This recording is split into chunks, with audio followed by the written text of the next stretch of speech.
नारायण नारायण नारायण नारायण। यज्ञोदानं तपश्चर्या पावनानि मनीषाम।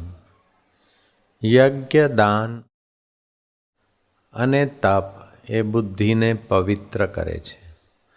પવિત્ર બુદ્ધિમાં જ પરમાત્માનો આનંદ ઉભરાય છે। પવિત્ર બુદ્ધિમાં જ સુખ દુઃખના પ્રસંગોમાં સમતા ટકે છે। પવિત્ર બુદ્ધિમાં જ હર્ષના સમય હર્ષના કાદવમાં લપસાતું નથી અને શોકના સમય શોકની ખીણમાં પડાતું નથી। सत्संग जीवन में थी बाद थई जाए, जिंदगी में से सत्संग निकाल दिया जाए तो मानवी जिंदगी पशु से भी बेकार हो जाती है। पशु तो अपने कर्म का फल भोगकर मानवता के तरफ जा रहा है, लेकिन मनुष्य अगर सत्संग नहीं है तो जो आँखों को अच्छा लगा, जीभ को अच्छा लगा, कान को अच्छा लगा, वही विकार भोगते भोगते मनुष्यता के महत्व का फायदा छोड़कर पशुता की नीचाई में चला जाएगा। और हो सकता है कि पशु भी न बन पाए, जड़ योनियों में चला जाए, पेड़ पौधे वृक्ष आदि में। गाय कभी झूठ नहीं बोलती और दीवाल कभी गाली नहीं देती। पेड़ किसी के घर चोरी करने नहीं जाता और लताएं अपने पतियों को तलाक नहीं देती, लेकिन मनुष्य तलाक भी देता है, चोरी भी करता है, झूठ भी जो बोलता है और न जाने क्या क्या करता है। फिर भी इन सभी से मनुष्य ज़्यादा श्रेष्ठ है, क्योंकि मनुष्य को एक सीख सत्संग की मिले तो विलासी विश्वामित्र भगवान राम के गुरु होकर पूजे जा सकते हैं और रत्ना वाल्मीकि ऋषि होकर पूजे जा सकते हैं। शबरी भीलन राम जी को अपने झूठे बैर भी खिला सकती है प्रेम बल से। मनुष्य में संभावनाएं भी है और सत्संग से विकसित होती।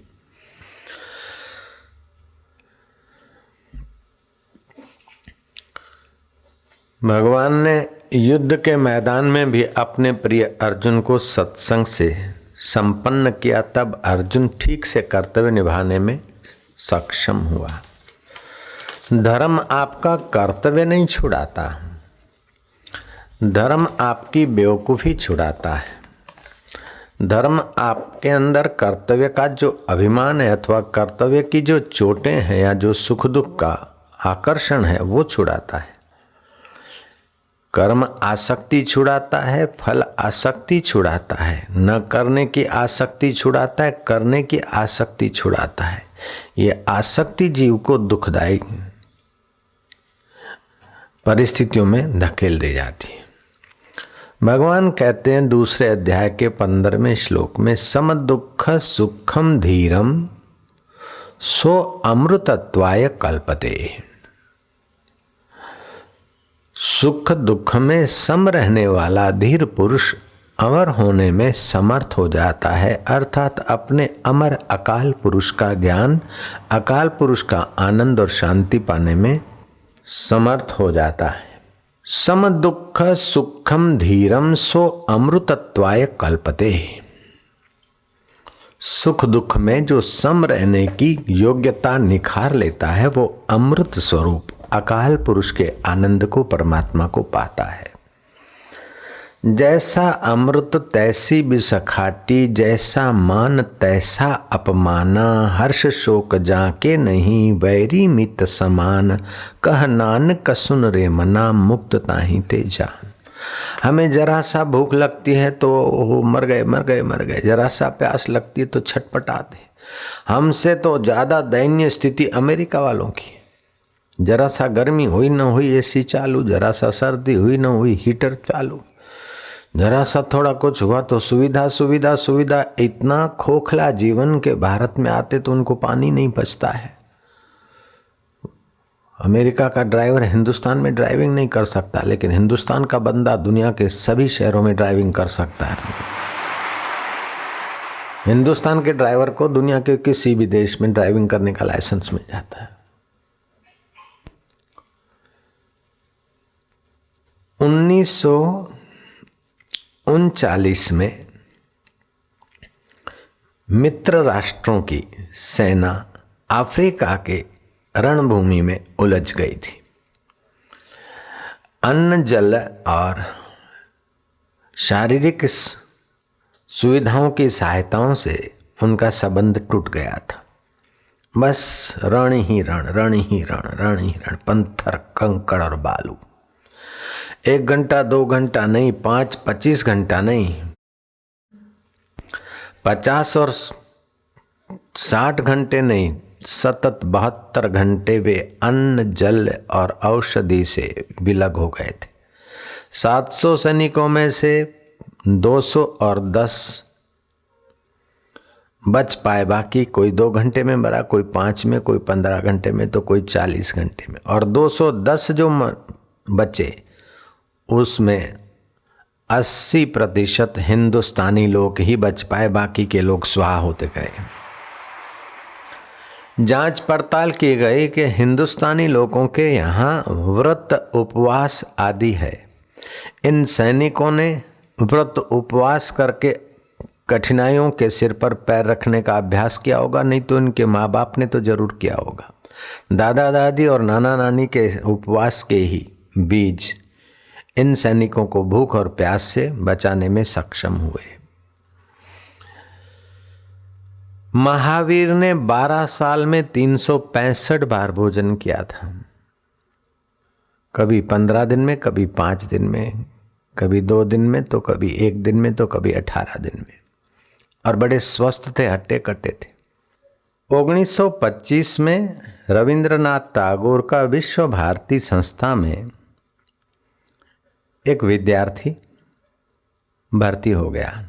थोड़े ही दिनों में दूसरे विद्यार्थी उसको शक की नज़र से देखने लगे और उसके पीछे 1-2 आदमी लगा दिया गया। उस विश्व भारती के विद्यार्थी को पता चला और उसने विश्व भारती संस्था छोड़ने का निर्णय किया और बड़ा अशांत होकर, दुखी होकर गांधी जी की शरण आया कि मेरे पर जासूस होने का आरोप है और मेरे पीछे लोग जासूसी करते हैं और मैं ऐसा नहीं हूं। गांधी जी ने तनिक शांत होकर उसकी बात सुनी और उसके चेहरे और हाव भाव से लगा कि आदमी भला है। बोले, अच्छा कि मैं विश्व भारती वालों को कह दूं ये जासूस नहीं है, तुम पर विश्वास रखूं तो मेरा विश्वास सत्य रहेगा? बोले, हाँ, लेकिन मुझे वहाँ नहीं रहना, मैं आपके चरणों में आना चाहता हूँ। गांधी ने कहा, मेरे आश्रम में विश्व भारती आश्रम से ज़्यादा कड़क नियम है। मैं मरने के बाद किसी को कुछ मिले ये नहीं, जीते जी उपवासों के द्वारा, व्रतों के द्वारा, सजगता के द्वारा, सेवा के द्वारा निखार लाना चाहता हूँ। जीवानी जमा खर्च नहीं। મંદિરના દેવ આ આપી દેશે ને મસ્જિદના ફલાણા આ આપી દેશે ને ચર્ચના ફલાણા આ આપી દેશે, એ જે ભટકવું હોય તો તું ત્યાં જા, પણ અહીંયા અંતરાત્મા દેવ અત્યારે આ ઘડીએ તને પ્રકાશ આપે એવું જો તને જોઈતું હોય તો અહીંયા કડક જીવન છે। यहाँ कड़क नियम है, कड़क जीवन है, कड़क अनुशासन है। बोल, जीवानी जमा खर्च करना है तो उधर ही जाओ, लेकिन हकीकी जीवन जीना है तो मेरे पास है। अपने शास्त्र कहते हैं जो जगे हुए महापुरुष हैं, ज्ञानवान, उनके लिए शास्त्र कहते हैं निज जन कठोरा। अपने वालों के लिए वो कठोर होकर उनके एक भी गलती, उनसे अपने शिष्यों की गलती गुरु से सही नहीं जाती। समर्थ रामदास हो चाहे रामकृष्ण परमहंस हो, रामकृष्ण समाधि से उठे और सेवक झाड़ू लगा के गया, जरा तिनखा पड़ा और बुरी तरह डांटा के मूर्ख, तो कार्य में तत्पर नहीं, कार्य में कुशल नहीं, लापरवाह है, तो परमात्मा में तेरा मन लापरवाही से ही तो इधर उधर भटकेगा। एक शाम को रामकृष्ण समाधि से उतरे हैं और सेवक ले आया है बैंगन।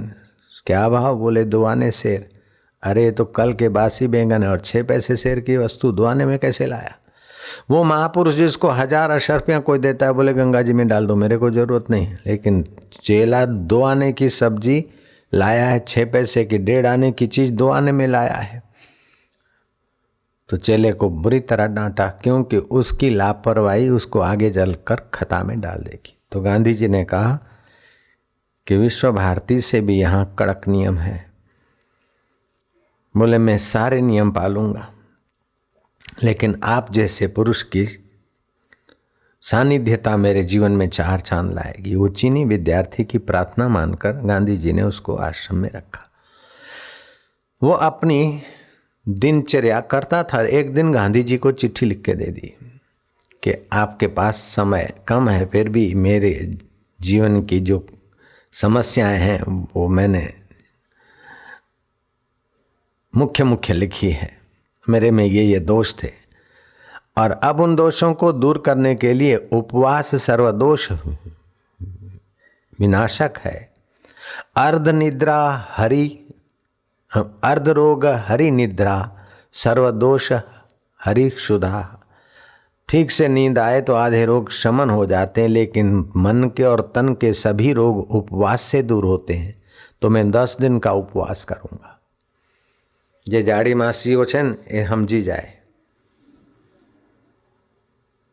भले डॉक्टर होय सर्जन होय पण समझी जाए। अहींया सांभळो छो सर्जन? उपवास, जाड़ी मासीओने खास उपवास। पण उपवासना दिवसोमां खास करीने जुदा रहेवुं जोईए। पथारी जुदी ज होवी जोईए, नहीं तो पतिनुं आयुष्य नाश थाय। चीनी विद्यार्थी ने बोला मैं 10 दिन उपवास करना चाहता हूं, मैं शुरू करता हूं। गांधी ने कहा जब मुझे समय मिलेगा मैं तेरी चिट्ठी पढ़ूंगा, बाद में मैं सम्मति दूं तब तू उपवास करना। गांधी जी को जब समय मिला और उसको बुलाया, अच्छा तुम्हारी सच्चाई के कारण मैं तुम्हें उपवास देने के लिए पहले तैयार रहना पड़ता है। जिस दिन उपवास होता है उस दिन अन्न की ज्यादा याद आती है। कुंवारे को शादी ज़्यादा याद आती है और शादी वाले को बच्चा याद आता है। जिनको बच्चा है और शादी है उनको फिर दूसरे के बच्चे याद आते हैं कि ये अच्छा है, वो अच्छा है, वो अच्छा है, तू तो आवोच है। और जो तुझे अच्छा लगता है उसका बाप उसको बोलता है कि तू ऐसा है, फलाना ऐसा है। मनुष्य का मन है जो वर्तमान में है उसका तिरस्कार और जो नहीं है उसके लिए ललक लगती है। ये मनुष्य का स्वभाव है। 32 दांत है, उसमें से एक चला गया तो 31 की कोई कीमत नहीं। जो 32वां नहीं है ना, जीभ बार बार वहीं जाती।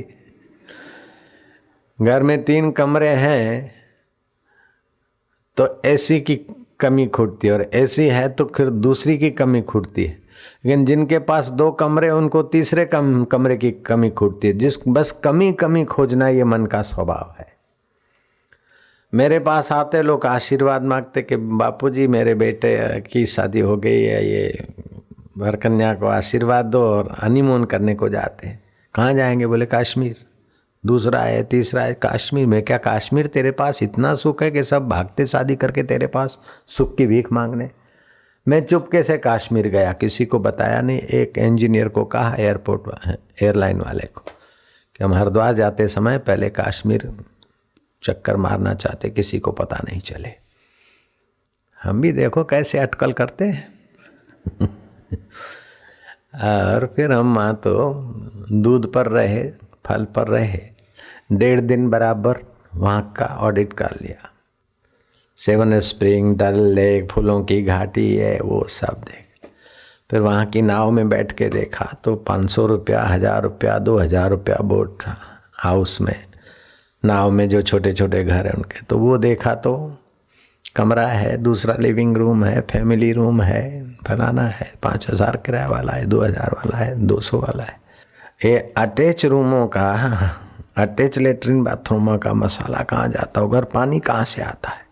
तो मेरे को ले गए, बाबा जी ऊपर है, नौकर आएगा और हैंडपम्प चला देगा, टंकी भर जाएगी। तो हैंडपम्प पानी तो डल लेक से आता है, मैं समझ गया। सोचा कि हाय भगवान, family room, attach latrine bathroom का मसाला कहीं पहाड़ पे तो नहीं जाता होगा। एक तरफ मसाला जा रहा है, दूसरे तरफ हैंडपम्प पानी भर रहा है और लेने जा रहे हैं सुख। मैं तो उन बोट हाउसों में नहीं रहा, अलग से रहा था। तालाब में नहीं रहा था, अलग से किसी जगह पे रहा। फिर वो शिकारो नाव सजी धजी, उसमें बैठा। शायद इसमें सुख छुपा हो सबका, उसमें भी सैर करके देख लो। बाबा ऐसे नहीं बढ़ा जाता, सारे अनुभवों से गुजरना पड़ता सी भाई। वो शिकारों में बैठा तो नाव वाला जो जुआन था बोले, बाबा जी और हमारे भाग में लिखा है हम कभी बम्बई जाएंगे, मेरी किस्मत है बम्बई जाने की। मैं कहा बम्बई वाले इधर झक मार रहे हैं सुख लेने के लिए और ये रो रहा है कि मैं बम्बई कब जाऊंगा। हाय रे मन, तू कैसा धोखा देता है। हम जहाँ हैं जैसे हैं वहीं परमेश्वर पूर्ण भरपूर है। हाजरा हजूर जागंदी जोत, आद सत जुगात सत है भी सत हो से भी सत, ओ घर विच आनंद रहा भरपूर। मनमुख स्वाद न पाया, मन बोलता एक करूं तो सुखी हो जाऊं, इधर जाऊं तो सुखी हो जाऊं, उधर पाऊं तो सुखी हो जाऊं। तो भगवान कहते हैं सम दुख सुखम धीरम सो अमृतवया कल्पते, ना विरतो दुश्चरितान शांतो ना समाहिता। जो दुष्चरित्रों से विरत नहीं हुआ, जो शांत होना नहीं सीखा, जो समाहित होना नहीं सीखा, उसने अपना मनुष्य जीवन व्यर्थ गंवा दिया है। जो पाप कर्मों से बचने की कोशिश नहीं करता, जो इंद्रियों की चंचलता को रोकने का प्रयास नहीं करता है, जो चंचलता अशांति का कारण है, विफलताओं का कारण है, नरकों में भटकाने का कारण है, उनको जो नहीं रोकता और जिसका मन शांत नहीं, सत्पुरुषों का सानिध्य नहीं लेता और प्रज्ञा में प्रभु का ज्ञान नहीं भरता, वो मनुष्य रूप में मृग है, पशु है।